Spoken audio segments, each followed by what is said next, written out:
Bom dia, queridos, saudações cordiais. Hoje é um dia especial para a gente, que a gente está fazendo essa gravação, que diz respeito ao nosso trabalho, o qual vai aparecer agora na tela inteira aqui, para os senhores verificarem, intitulado Ensino de História Indígena e Educação Intercultural, Experiências Decoloniais em Perspectiva. Os organizadores foram Eduardo Gomes da Silva Filho, Fernando Roque Fernandes e a professora Júlia Correia, que é da UFRR.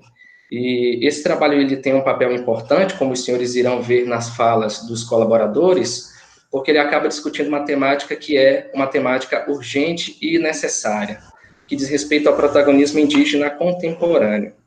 Eu sou o professor Fernando Roque Fernandes, um dos colaboradores da coletânea, e, nesse momento, eu vou passar a fala agora para o professor Eduardo fazer as considerações dele em relação ao trabalho. Professor Eduardo, fique à vontade. Muito obrigado, Fernando, professor Fernando Fernandes. Uma satisfação estar com vocês aqui neste momento para o lançamento de uma obra tão importante, tão bacana, vem aí tendo uma repercussão muito legal dentro do meio acadêmico. Mais uma vez, agradecer esse momento com vocês e o envio dos textos, por acreditar no projeto. A ideia praticamente surgiu a partir de inquietações minhas com o Fernando acerca da necessidade da discussão mais aprofundada do protagonismo indígena, sobretudo na Amazônia brasileira e nas demais regiões do país.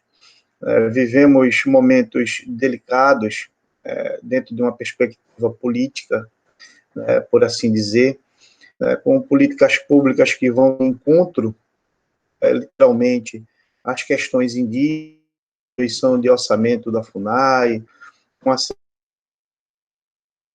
ferem a Constituição, no que diz respeito à legislação indigenista.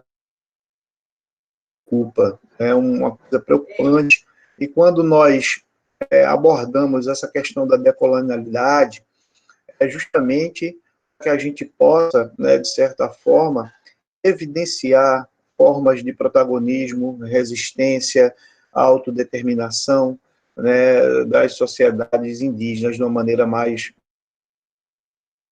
convencionou-se chamar de agências indígenas, podemos dizer dessa forma. E a perspectiva decolonial, ela justamente faz uma discussão muito significativa sobre essa história linear de colonialismo. Ela vai de encontro a esse colonialismo que é pregado, essa suposta subserviência indígena. Muito pelo contrário, a obra em si, ela acaba abordando o protagonismo indígena nesses processos, em diferentes perspectivas cronológicas, em diferentes etnias, com diferentes ações significativas.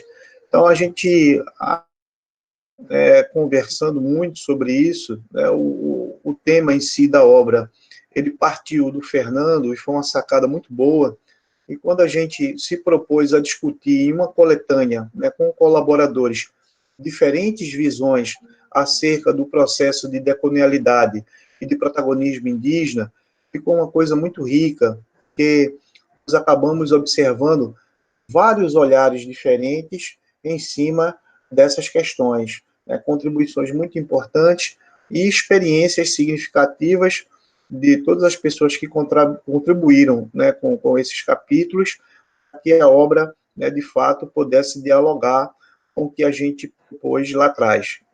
Basicamente, a ideia foi essa, com contribuições muito importantes de diversos pesquisadores de universidades diferentes, como no caso da UFPA, UNI, UFRR, UFAM, UEA, UFGD. Então, a gente teve um olhar diversificado em cima dessas questões. Um olhar não só histórico, em cima da história indígena e do indigenismo, mas também um diálogo próximo com a antropologia. A gente tem um capítulo aí da professora Jane Beltrão, que é professora titular de antropologia lá na UFPA, e ela faz, né, ela consegue dar uma dinâmica do texto dela, muito interessante, a respeito, né, do falar indígena, que acaba dando uma contribuição, né, muito importante, né, para a coletânea. O prefácio do professor Mauro César Coelho também é um prefácio genial, que acaba abordando de maneira plural essas questões. Também acredito que somou muito à obra, e os demais capítulos que acabaram convergindo para o nosso diálogo. Eu acho muito importante.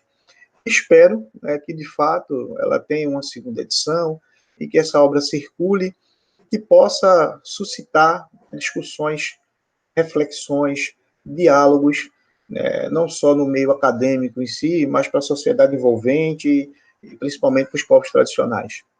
Isso aí. Perfeito, professor Eduardo. Muito obrigado pela sua colaboração, né, pelos encaminhamentos que o senhor tem ao longo desse trabalho. Nós sabemos que não é a primeira obra que você trabalha, não é a primeira obra que você organiza. Nós sabemos que já vem, essas reflexões, elas vêm surgindo como parte de todo um processo de relações de contato com comunidades étnicas tradicionais, uma experiência que você tem desenvolvido, que você tem adquirido ao longo da educação básica, uma formação de professores ao longo da graduação e da especialização, e que acaba, nessa forma, contemplando o nosso trabalho com originalidade e com especificidade. Eu gostaria de tocar num ponto que eu considero interessante, que foi justamente essa questão que você coloca da decolonialidade, na inter-relação que ela estabelece, no caso do Brasil, com a questão das agências indígenas. Ao longo da história, da tradição, da historiografia relacionada a políticas indígenas e indigenistas na história do Brasil, especialmente de uma história que privilegia o período colonial, nós temos, muitas vezes, a utilização do termo resistência indígena, né, que é um termo que acaba se naturalizando dentro da discussão etnoantropológica, historiográfica, e que acaba, de certa forma, partindo do pressuposto de que o índio, ele resiste porque ele responde, porque ele age como consequência de uma ação de subjugação que é posta sobre ele, né? E quando você fala da agência indígena, você traz uma outra perspectiva sobre esse protagonismo. Você corrobora com a noção, que aí já é defendida também por outros autores, que defendem a ideia de que o índio não apenas reage, mas que ele também cria estratégias significativas, estratégias particulares de manutenção da valorização da sua diversidade, de valorização da sua sobrevivência, dos seus modos de vida tradicionais, das suas cosmologias milenares, dos processos de reterritorialização, de manutenção da territorialidade, etc. Ou seja, os indígenas contemporâneos, que não devem ser vistos apenas como um objeto de pesquisa, mas que devem ser considerados como agentes potencial desse empreendimento decolonial, especialmente quando apresenta as suas estratégias alternativas de manutenção das relações sociais entre sujeitos étnicos e não étnicos, acaba conformando essa ideia da decolonialidade, que é defendida por Nelson Maldonado Torres, por exemplo, quando ele vai dizer que os processos de etnogênese que informam a decolonialidade da América Latina, eles atuam em três camadas que são específicas, mas que de modo algum são dissociadas, que é a perspectiva do saber, do poder e do corpo. Ou seja, a colonização do pensamento que foi introjetada na sociedade ao longo de 3, 4, 5 séculos de colonização, especialmente na América Latina, ele está sendo agora posto em xeque por conta de uma mudança significativa que informa um modo de pensar, um modo de agir e um modo de intervir tradicionalmente, etnicamente, nas estruturas políticas pensadas pelo Estado e que muitas vezes ainda hoje financiam políticas de integração, de assimilação, de extermínio das comunidades tradicionais, das comunidades étnicas diferenciadas daquilo que o Estado tem pensado como corpo nacional. E a mim parece que essa obra ela desempenha um papel importante também, porque além de pensar nesse protagonismo indígena, ela também aciona a educação como um elemento importante dessa agência indígena. Ou seja, a partir da segunda metade do século XX, os povos indígenas eles têm acessado às instituições educacionais, quer seja na educação básica, quer seja no ensino superior, e tem se apropriado desses conhecimentos científicos e utilizá-los em benefício da luta pelo direito da diversidade e da diferença. É isso que nós temos chamado de cidadanização e de etnogênese no Brasil a partir da segunda metade do século XX, e eu acredito que esse trabalho desempenha uma função importante nesse processo. Primeiro, porque procura dar conta dessa agência indígena. Segundo, porque privilegia o relato trazido por esses estudantes e acadêmicos indígenas, especialmente na segunda parte dessa coletânea. A gente vai ver trabalhos aí do Jaspe Vale Neto, por exemplo, que é um índio Mura, que acaba apresentando uma perspectiva sobre essa questão da educação escolar indígena entre os Mura, e muitos outros trabalhos, como, por exemplo, da professora Jane Felipe Beltrão, que você acabou de mencionar, que acaba dando conta de uma outra dimensão, dessa presença do universidade, que seja, eles não estão mais aqui para apenas se constituírem como objetos de estudo. Os indígenas estão aqui também para trazer a sua diferença, para trazer a sua diversidade, para fazer emergir esse processo de decolonização do saber, que muitas vezes acaba limitando a discussão sobre etnicidade, diversidade, diferença, relações étnico-raciais dentro do âmbito da universidade. E acaba resultando numa má formação dos professores da educação básica, que, na medida em que não tem diálogo com esse tipo de temática relacionada à diversidade étnico-racial no Brasil, acabam, de algum modo, negligenciando a própria forma de empreender um processo de ensino na educação básica. Daí a necessidade de considerar também os trabalhos que foram desenvolvidos pelo professor Arcângelo e pelo professor Lucas Montalvão. Professor Arcângelo da Universidade Estadual do Amazonas, no campus Parintins, e o professor Lucas, que é da SEDUC, mas que atualmente está fazendo um projeto de doutorado na USP. Ambos trazem perspectivas e estratégias metodológicas que acabam privilegiando essa análise da historiografia que diz respeito ao protagonismo indígena na história do Brasil. E eu acredito que esse livro ele contribui de modo importante, não apenas para auxiliar nesse processo de decolonização do pensamento, mas também para auxiliar na própria prática da formação do professor no seu cotidiano em sala de aula. Muito obrigado, queridos, por essa oportunidade de fala. Eu gostaria agora de passar para a próxima pessoa que vai falar um pouco sobre as características do seu trabalho. Nós temos aqui presentes hoje na nossa conferência a professora Carla Fabiana Costa Calage. Agradeço, professora, pela sua presença e pela sua contribuição ao nosso trabalho. E também nós temos a Larissa de Paula, que vão falar um pouco sobre o trabalho intitulado Tiago Marques Aipobureu, Interculturalidade e Educação Salesiana. Eu passo a palavra para as senhoras, professoras. Muito obrigada também pela oportunidade da gente estar divulgando o nosso trabalho e ressaltando a importância da questão indígena e da interculturalidade dentro da educação, que é um dos pontos de importância para a perpetuação e desmistificação de várias estruturas que vêm sendo consolidadas ano após ano dentro da nossa estrutura educacional, né? Eu sou a professora Larissa Klosowski, sou formada em História e mestre em Ensino pela Unespar, campus de Paranavaí, no Paraná. Atualmente, eu sou doutoranda pelo programa de pós-graduação da UFGD, na área de História. Eu sou integrante de um grupo de pesquisa, que é o Grupo de Estudos e Pesquisas em Educação e Diversidade do Campo, onde a gente também trabalha um pouco com a questão indígena, embora o nosso foco seja ali a questão do campo como um todo. E também do grupo, sou integrante também do Grupo de Estudos e Pesquisa em Ensino, História e Educação da UFGD, que é coordenado pela professora Adriana, que é minha orientadora.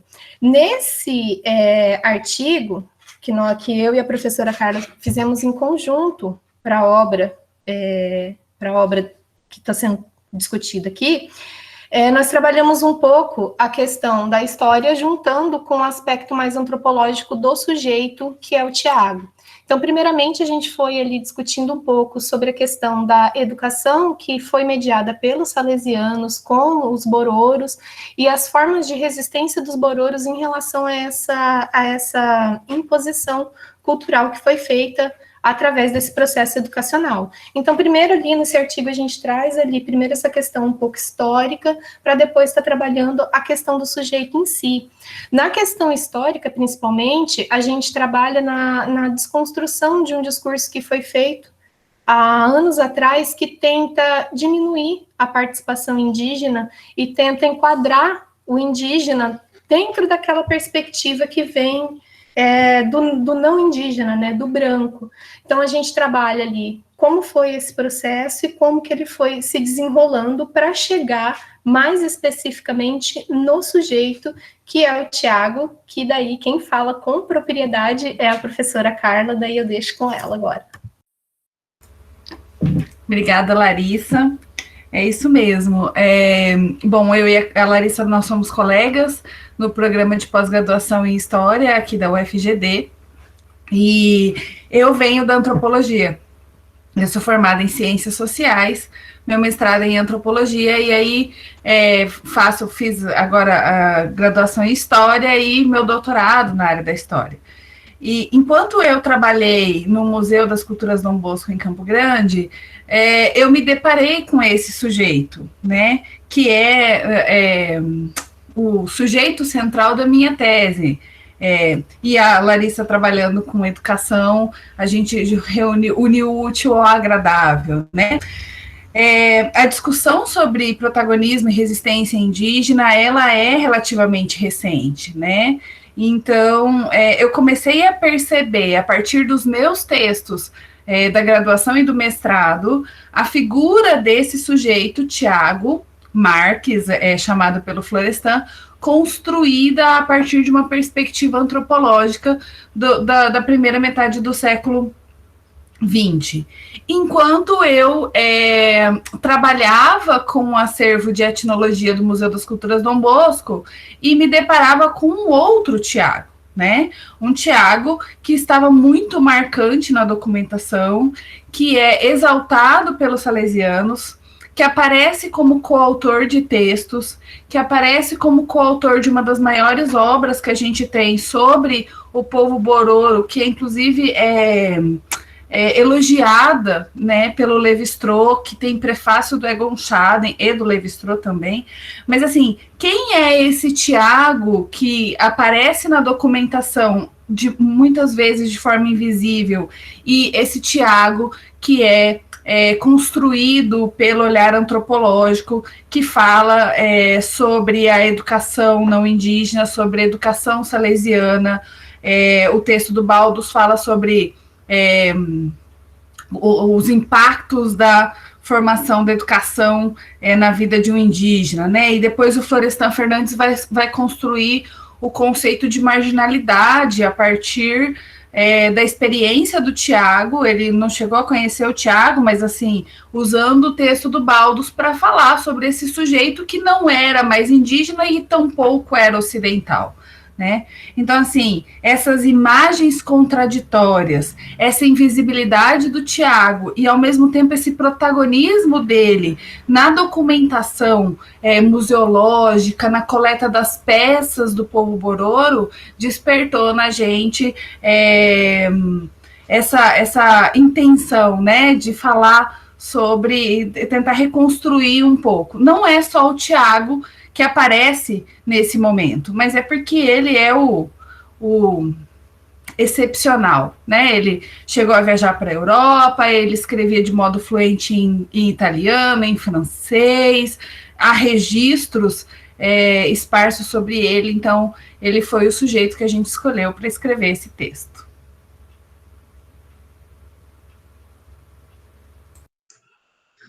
Perfeito, professora Carla.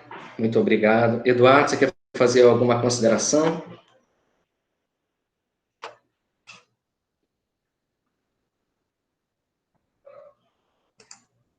Teu microfone está desligado, Edu.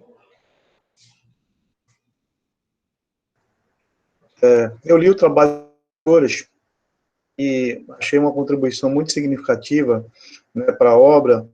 Elas discutem, de fato, à luz da decolonialidade, uma perspectiva de geografia indígena. É muito interessante a maneira que elas fazem essa abordagem e os diálogos, né, que são feitos através dessa mesma abordagem. Sobretudo, o diálogo não com a história indígena e a antropologia, mas a própria sociologia. Então, ele é um caráter interdisciplinar que acaba, né, de certa forma, fomentando e discutindo essas relações entre o indígena e o não indígena. É interessante essa questão. Brincando com a professora Carla, né, que eu fui reler Florestan Fernandes para poder dar conta do texto, né, na época que a gente estava fazendo as prévias, né, e me identifiquei bastante, né, com a personagem que é apresentada.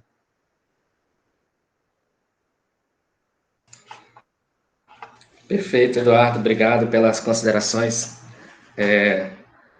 Professora Carla, professora Larissa, agora a gente vai fazer um segundo momento, que eu gostaria de falar sobre 2 trabalhos especiais que fazem parte também dessa coletânea. Nós vimos aí que a gente tem doutores, doutorandos, tem gente que já tem uma larga trajetória de pesquisa, mas também essa coletânea procurou ter uma certa preocupação, de algum modo, em trazer esse protagonismo do intelectual indígena. Infelizmente, não foi possível eles estarem presentes aqui hoje para falar um pouco, né? A própria fala do indígena, que o Estado pensa silenciar, por exemplo. E também nós temos trabalhos de iniciação.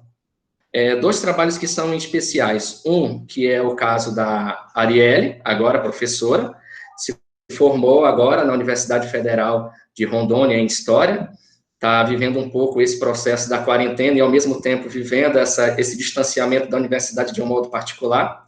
E quando a Arielle estava no último período do TCC, do seu trabalho de conclusão de curso, nós optamos por empreender um desafio a ela. Tem o Maicon, tem a Antônia, o Divo também, que foram outras pessoas que integraram esse trabalho, mas a Arielle, em especial, ela acaba tomando a frente de uma série de discussões que dizem respeito à educação escolar indígena em Rondônia. Esse é o primeiro trabalho. O segundo trabalho também diz respeito a um processo que também foi gestado na graduação.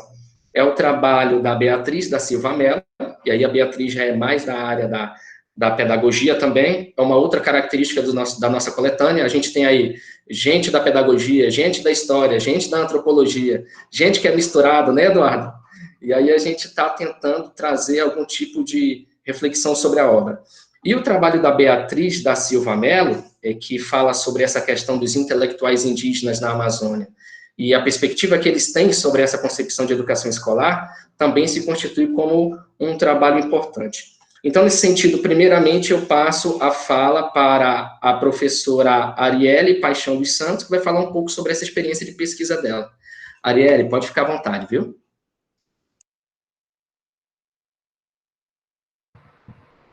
Bom dia, me apresentando aqui, como o professor Fernando acabou de me apresentar, eu me chamo Arielle Paixão dos Santos, sou egressa recentemente do curso de História da Universidade Federal e atualmente, né, vivendo esse momento de distanciamento, a gente começa a perder um pouco a noção de espaço e tempo, tá um clima meio estranho e, enfim, no último período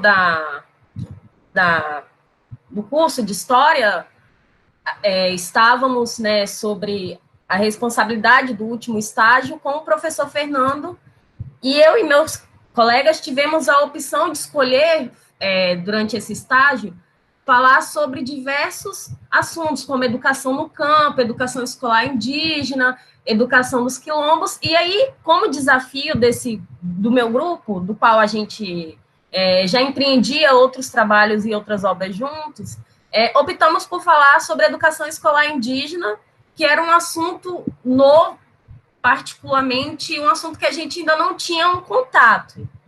E foi um grande desafio falar de educação escolar indígena, principalmente educação escolar indígena em Rondônia. Por quê? Porque é muito escasso os materiais que a gente encontra, né? Principalmente falando em Rondônia. E chega, às vezes, ser uma... eu vou utilizar o termo ironia, mas eu não acho que é ironia. Você morar numa região com tantos povos indígenas, com tantas tribos, cultura, e você não ter tanto trabalho empreendido, trabalho acadêmico que fale sobre isso. É muito raso. E os trabalhos que a gente encontra são feitos, grande parte, maioria, pela Universidade Federal de Rondônia. A Universidade Federal de Rondônia tem um protagonismo quando o assunto é educação escolar indígena em Rondônia. Enfim, o nosso trabalho, além do grande desafio que foi sendo cobrado diariamente pelo professor Fernando, foi... a gente basicamente queria falar sobre as concepções, mas... Opa, tá me ouvindo? Ok, aqui, ó. As concepções da educação escolar indígena, sobre a formação, sobre os processos de formação do professor indígena, e a legislação também de Rondônia, que é muito relacionada, né? Na verdade, ela é basicamente uma cópia da Constituição de 1988. Inicialmente, no nosso trabalho, a gente começa discutindo diferenciando, na verdade, educação escolar indígena de educação indígena. E é incrível como o contato com esses termos mudou praticamente o rumo daquilo que a gente entendia de educação escolar indígena, porque quando você fala de educação escolar indígena, você está falando de uma educação sistematizada e ocidentalizada, totalmente diferente de educação indígena, né? Porque os povos indígenas, eles têm sua cultura, têm sua língua, eles têm os métodos de ensino, as pedagogias próprias para repassar o conhecimento. E aí a gente teve também contato com toda essa dinâmica através de vários autores que a gente leu, das nossas referências, e da forma insistentemente como eles... e que eles, de forma insistentemente, eles defendiam que a educação escolar indígena, ela tem que ser pautada no próprio sistema de ensino indígena, da educação indígena, utilizar a pedagogia indígena para... Calma aí que eu tô meio travando. Opa, tá bom. Utilizar da pedagogia indígena para poder criar um método, os melhores métodos de ensino para os alunos. Aí a gente, basicamente, o nosso trabalho foi esse, né?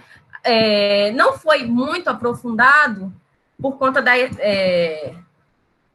do limite que a gente teve, né, das limitações do estágio, e é um trabalho muito, muito novo, algo que vai ser utilizado bastante pelos alunos que forem abordar o tema, os alunos que pegarem o estágio, alunos de pedagogia do curso, de pedagogia de outro curso, de outras universidades, porque o nosso trabalho ele é um apontamento sobre essa perspectiva da educação escolar indígena em Rondônia. E ele apresenta isso. Enfim.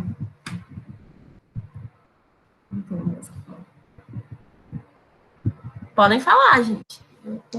É isso, Arielle. Muito obrigado, Arielle. O trabalho da Arielle é um trabalho desafiador, um trabalho importante também, porque procura dar conta, justamente como ela colocou, dessa preocupação em verificar as especificidades da educação escolar indígena, né? Não só em Rondônia, mas as especificidades micro-regionais também, as especificidades étnicas, sendo que existe uma grande quantidade de grupos étnicos indígenas aqui, e daí a necessidade de iniciar um trabalho. Eles tiveram uma preocupação, tiveram uma surpresa quando eles perceberam que se falava muito sobre educação escolar indígena e pouco se produzia sobre o assunto. E essa é uma descoberta que ela é interessante, porque ela informa como nós, ainda hoje, no âmbito da universidade, temos tratado a questão indígena como um apêndice, e não como algo que tenha que ser considerado. A gente tem hoje aí, se a gente for pensar a lei número 11.645 de 2008, já são 11 anos, vai fazer 12 anos que essa lei foi decretada, foi promulgada, e ainda hoje nós temos uma deficiência na formação de quadros necessários para lidar com a temática indígena, e com a temática da educação escolar indígena também. Eu espero que a Arielle continue investindo nessa temática, porque para mim será um prazer auxiliá-la nesse processo, e agradeço pela contribuição dela a esta coletânea. Muito obrigado, Arielle. Alguém quer fazer alguma consideração sobre a fala da Arielle, gente?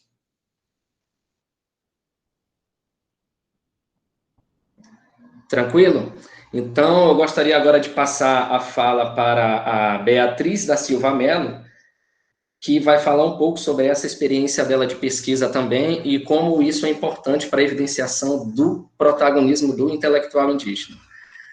Beatriz.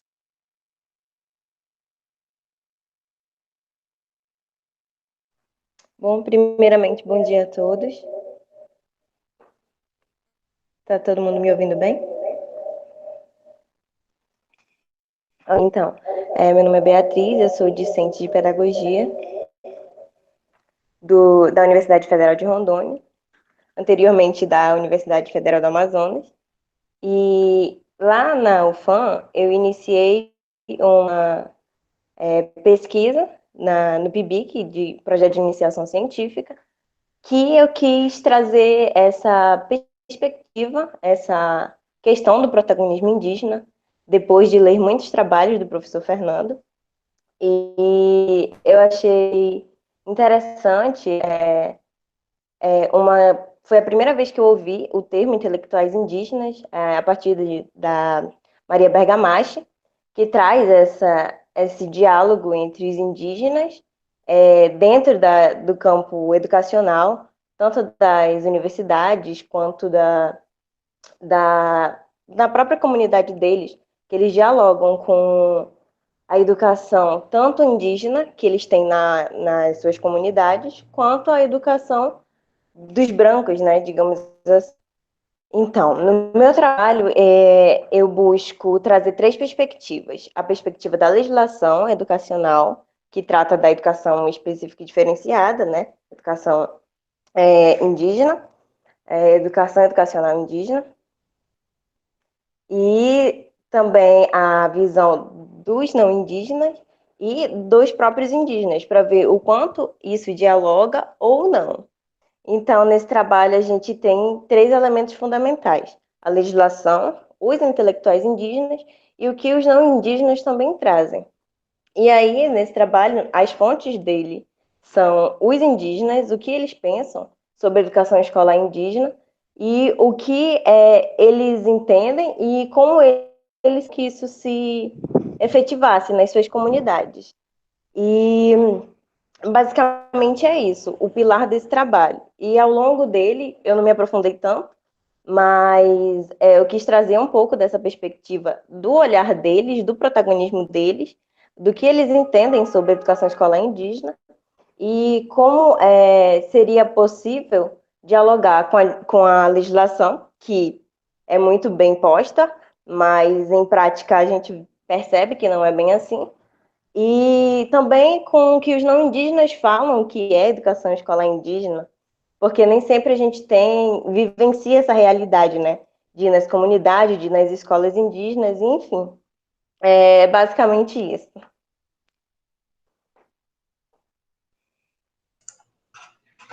Perfeito, Beatriz. Muito obrigado pela sua fala. O trabalho da Beatriz também é um trabalho importante. Existem, né, uma série de intelectuais indígenas que estão aí, né, são os indígenas acadêmicos, e eles vieram para ficar, e não apenas para se apropriar dos conhecimentos não indígenas em benefício próprio, mas operacionalizar esse conhecimento científico de modo que eles também possam disseminar os seus modos de vida, os seus costumes, as suas tradições, e mostrar, né, esse pensamento humanista que permeia aquilo que a gente poderia chamar de cosmologia étnica, né? Queridos, só para finalizar a apresentação dos textos, eu trago uma pequena contribuição relacionada às associações e organizações indígenas no estado do Amazonas, e a proposta desse trabalho, que está na primeira parte da nossa coletânea, deixa eu ver aqui, gente, está faltando. A primeira parte desse nosso trabalho visa tratar um pouco dessa questão do protagonismo indígena a partir do não indígena, procura dar conta de uma questão. Você tem aí, a partir do finalzinho dos anos 80 e início dos anos 90, a apropriação de uma série de instituições não indígenas pelos indígenas. Dentre essas instituições, nós podemos citar as escolas, né, uma apropriação particular que os sujeitos e coletivos étnicos indígenas empreendem, especialmente a partir dos anos 90, e as organizações e associações de caráter comunitário e político que são reconhecidas com o CNPJ, ou seja, as organizações e associações indígenas de representação política de sujeitos e coletivos étnicos. E aí, ao longo dessa pesquisa inicial, eu identifiquei que havia uma grande quantidade de organizações e de associações indígenas reconhecidas juridicamente no âmbito do Amazonas. E a ideia dessa pequena contribuição, é uma proposta inicial, uma reflexão que está em curso ainda, é evidenciar que não apenas a escola, mas que outras instituições não indígenas estão sendo apropriadas juridicamente por sujeitos e coletivos étnicos, de modo a lutar no âmbito jurídico pela defesa dos seus interesses, no que diz respeito à territorialidade, à saúde, à educação, e aquilo que informa as decisões que lhes dizem respeito, como defende a Constituição. Nesse sentido, a proposta dessa pequena contribuição é evidenciar que o crescimento no número de escolas indígenas que permeia a construção de uma rede de educação escolar indígena na Amazônia também é acompanhada pelo crescimento de instituições não indígenas de representação indígena, como as organizações e as associações indígenas de caráter jurídico. Ou seja, os indígenas estão aí e vieram para ficar. E à medida em que nós pudermos, de alguma forma, auxiliar nesse processo de evidenciação desse protagonismo indígena contemporâneo, melhor será para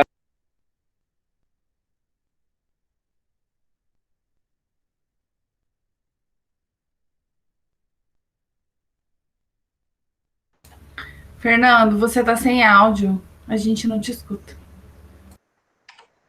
Agora eu estou com áudio, né? Faz tempo que eu estou sem áudio?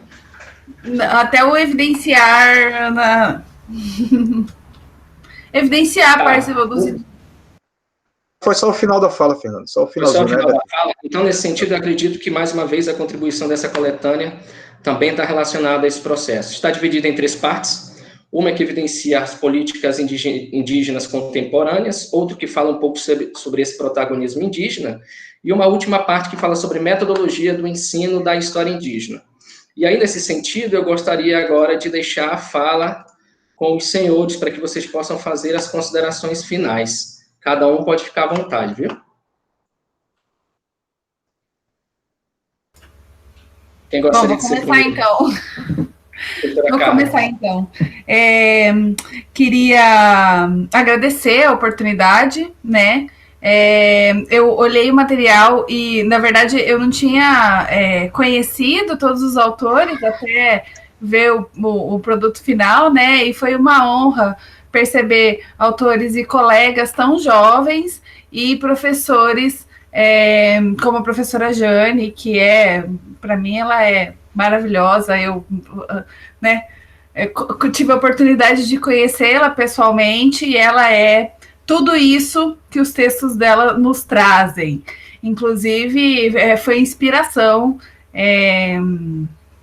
para várias... Os textos dela trazem várias histórias, né? Quando eu saio da antropologia e vou para a história, eu carreguei um pouco da professora Jane comigo nessa contação de história dela. Algumas melhores, outras piores, mas ela é maravilhosa. Então, eu quero agradecer, foi uma honra para mim.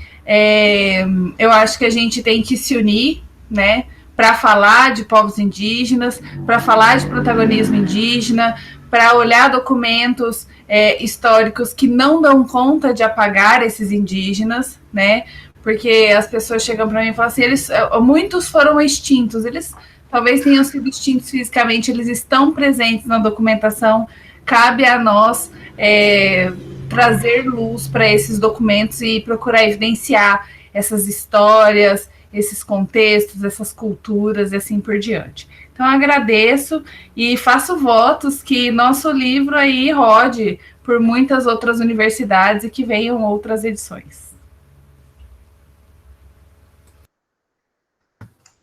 Também quero agradecer a oportunidade e me desculpar pelo nervosismo. Eu sou leonina, mas eu não fico muito bem com gravação, eu fico um pouco nervosa.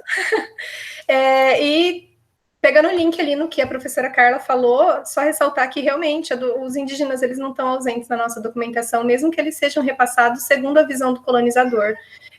Na minha tese, eu trabalho com didáticos do século XIX, e em um deles eu encontrei cerca de 33 etnias diferentes que são mencionadas, né? Elas não são trabalhadas, não tem a questão do protagonismo, mas ainda assim o autor colocou as etnias ali, e é uma coisa que eu estou vendo que se repete em outras obras também do 19, na questão dos manuais, das memórias e tal. Então, temos muito a trabalhar em cima da questão indígena, e temos que ser gratos pela oportunidade que a gente tem quando elas aparecem, como foi o caso desse material que a gente preparou. Então, muito obrigada. Também quero falar um pouquinho, Fernando.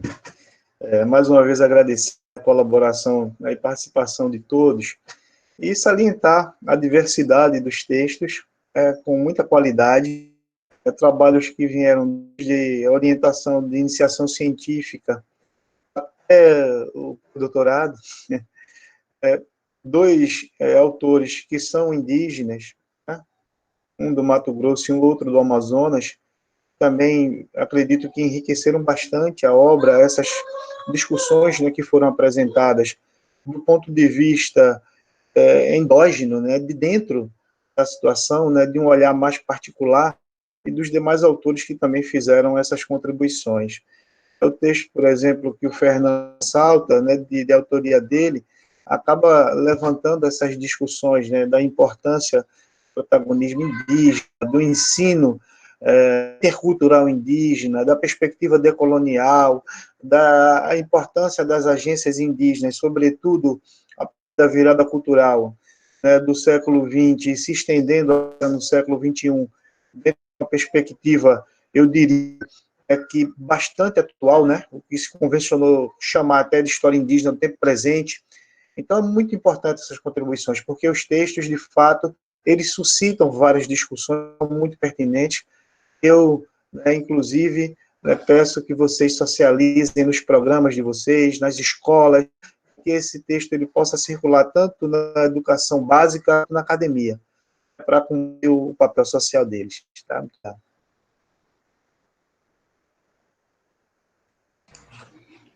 Obrigado, professor Eduardo. Mais alguém gostaria de se colocar para falar? Fazer as considerações finais? Ariane? Opa! Minhas considerações finais foi que todo esse processo de escrita e de iniciação à pesquisa no campo indígena enriqueceu bastante todo o grupo, né? E para a gente também foi uma honra ter a oportunidade de ter escrito um capítulo do livro. Foi incrível. Na verdade, é uma emoção muito grande, né? Porque a gente entra na universidade e fica meio sem saber para onde vai, se vai produzir, se não vai produzir. E também tem aquele preconceito ainda com o aluno que está na graduação, né? De estar produzindo algo. A galera não aceita muito bem, né? Eu acho que eles aceitam quando vem já de uma pessoa com mestrado, doutorado. Então, a Unir, principalmente o curso de História, a gente está quebrando esses mitos, né? E o nosso curso produz muito, os professores produzem bastante, e os alunos também, projeto de iniciação como PIBIC, como PIBID, e outras coisas, né? E somente agradecer, eu já vinha de um processo de iniciação à pesquisa, porém não era na área indígena, né? Já havíamos também escrito outro capítulo de livro, mas a área indígena é algo totalmente novo e cativa a gente, porque é uma luta que a gente compra. Peraí, tá errado, né? Você olha a Constituição, mas não está acontecendo isso, né? Não estão proporcionando aos indígenas a educação que eles merecem ter. E aí a gente vê que, no final das contas, é um problema no próprio sistema educacional brasileiro, porque as mesmas dificuldades e falências que a gente tem no ensino urbano comum, a gente também encontra no ensino indígena, né? Quando a gente fala da precarização dos lugares, né, dos ambientes, né, se há uma escola, se não há, se tem uma sala, se não tem a alimentação, entre outras coisas, né. E, enfim, somente agradecer, que venham novas edições, e é uma honra estar conversando com vocês. Obrigada. Obrigado, Arielle. Beatriz, você quer falar uma? Beatriz está aqui do outro lado da câmera, tá, gente? Fala, Bia, pode falar. Então, eu queria agradecer muito aos organizadores por terem me permitido participar desse trabalho incrível, com outros autores incríveis também.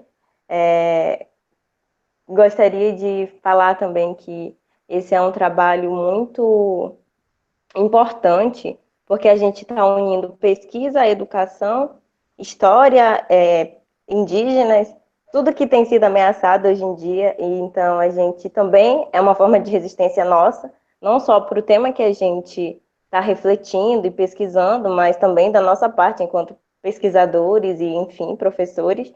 E é uma honra muito grande para mim fazer parte disso. E eu estou muito feliz com o trabalho final. Eu espero que isso seja muito divulgado nas escolas, como o professor Eduardo falou, nas escolas, nas academias, e enfim, em todas as partes, que cada vez mais esse assunto se torne mais comum, porque é uma coisa que a gente quer trazer à tona, quer fortalecer. Então, é isso. Eu estou muito grata por ter feito parte disso, muito grata por essa reunião, muito grata por ouvir tudo que vocês tinham para dizer, que eu acho que cada um, nas suas especificidades, tem algo a acrescentar cada vez mais. E é isso. Muito obrigada e é isso. Vamos lá. Então, queridos,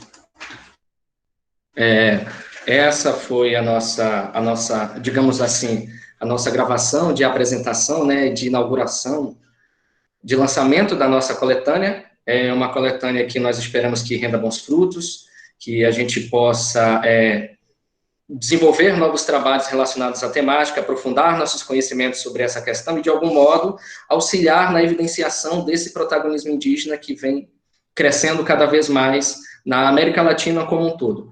Eu agradeço a participação de todos e eu espero que os senhores não apenas façam a leitura dos trabalhos, aqueles que a gente tiver que ler, mas que também a gente possa estar fazendo a divulgação na medida do possível. Forte abraço a todos, muito obrigado.